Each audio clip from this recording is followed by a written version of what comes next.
Bonjour à tous.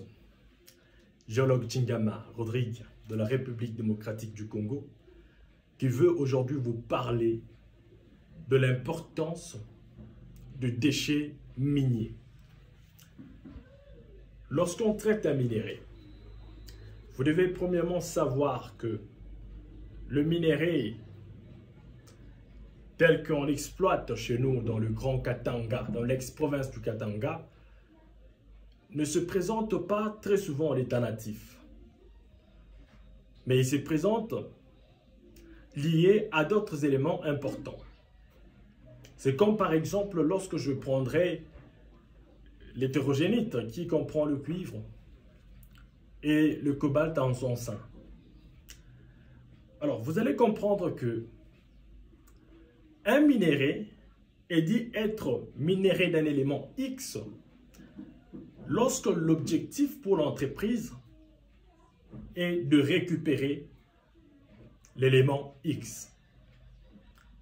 Si par exemple on exploiterait de l'hétérogénite pour récupérer le cobalt, cette fois-là on dira que on est en train d'exploiter un minerai de cobalt.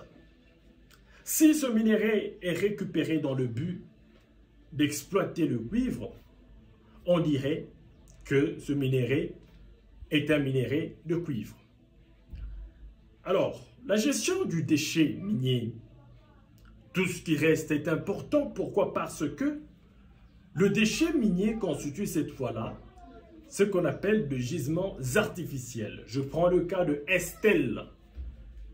Je prends le cas de métalcols qui ont, n'est-ce pas, exploité soit le rejet de la gécamine, soit le déchet qui ont été issus d'une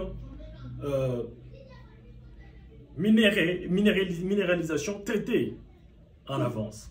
C'est pourquoi aujourd'hui je vous ai réservé un minerai qui est la motramite, pour vous dire que par exemple dans la motramite, vous avez le cuivre, le zinc, le plomb, le vanadium. Et ce minerai a été découvert pour la première fois à Mutoshi par Frenzel en 1876. Alors ce que vous devez comprendre, c'est ceci. Ce minerai, s'il est récupéré, il sera récupéré pour son cuivre.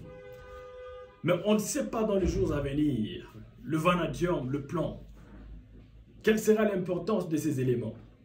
Et lorsque ces éléments seront utiles, ne pensons-nous pas que ce sera encore dans ce rejet, dans ce déchet que nous irons chercher les mêmes éléments?